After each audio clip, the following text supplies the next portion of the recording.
dili makipot bro kay ngano walay bawal kaayo ha, wala gina sa imong gibawal kay ngano diha lagi ko gikan lagi dili gina sa imong nga mo gina sa ipa-implement or nga kana yung mo gi sundon nga bawal gini siya ha, dapat di gina sa bawal ngano musultir na sila mas magoy kan sa pare gud taon nga mubasar nagkatulo history pahawa na wa na ding wa tataas kay nagpanimbahon pero wala gini sa ingon nga naghiskot na kada magani murag makapatats gani sa tong lawas gani nga sa to ang gani nga kanang murag matandog bata ba nga pinagis pagtuo dayon ha kaya patay ang pagtuo kung walay buhat so ang Katoliko ba na sila kuan nga kanang magbuhat sila nga magsunod kabubot wala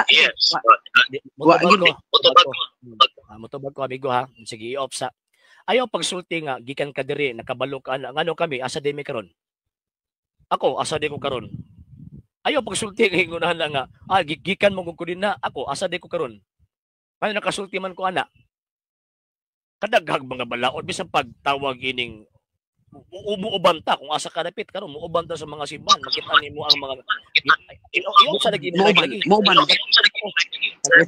muuban gyud siguro sa ngano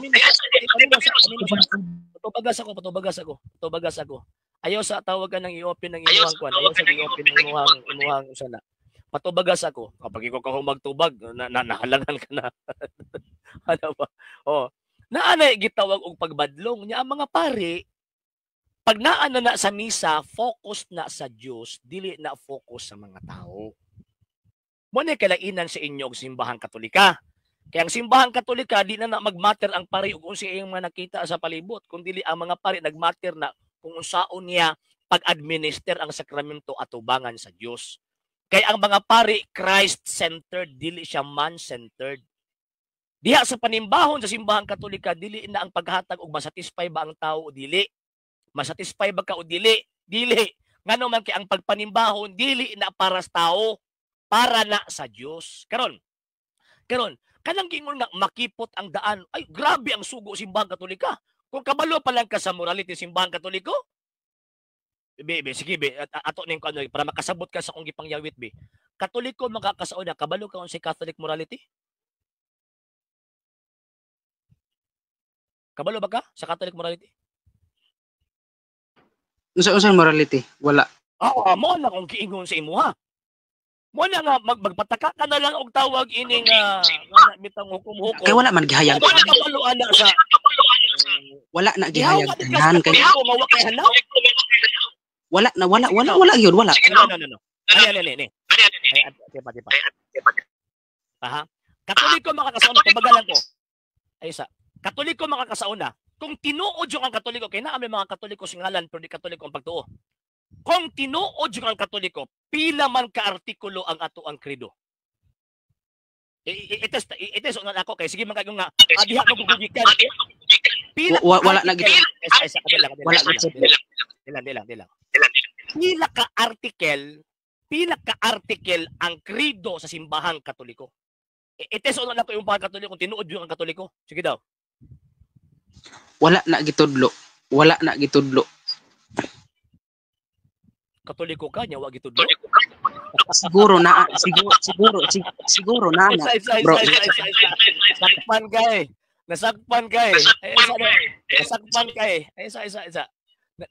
kay. Ang mga Katoliko bisag bata pa ilabi na diha sa mga katekista gitudloan na kapila ka artikulo ang pagtuo. Wa siguro simba no, musimba na po sa kaganahan no. So buti pasabot sa Katoliko pa ka sa una, Katoliko lang kasangalan, pwede ka Katoliko, dili Katoliko imong pagtuo. Mo na sipiat nimo. Sa hindi pa po nakapag-follow sa mga pages po natin, i-follow nyo po yung mga pages po natin, RJ Horolanciano II TV Apolia Punto Argumento page, Kuya Apologies TV page, and RJ's Vlog 2022. And pwede rin po kayo mag-send po dyan ng Facebook stars. And also, sa ating po mga channels, sa hindi po nakapag-subscribe, i-subscribe po ninyo yung mga channels natin, The Lay Catholic, Apologies International Official, RJ San Jose Second TV, Kuya Apologist TV, and Barrio Kawayan Religious Forum. And pwede rin po kayo mag-send po dyan ng super sticker, super chats, and super thanks. And maraming salamat po sa mga kapatid at mga Katoliko na ulis pong tumutulong sa programa po natin. Maraming salamat po. Nang dahil po sa tulong at suporta po ninyo, ang programa po ito until now andito pa rin po sa social media. And until now din po, nangangailangan pa rin po tayo sa tulong at suporta po ninyo dahil wala po kami magagawa rito mga sir, mga ma'am, kung wala po yung tulong at suporta po ninyo. Sa gusto pong tumulong, sa gusto pong sumuporta, pwede po ninyong ipadala ang tulong at suporta po ninyo sa pamamagitan po ng ating mga account numbers dyan po sa ating pong screen. And pwede nyo po kaming i-message sa ating pong page kung via remittance po yung papadala po ninyo. Maraming salamat po in advance.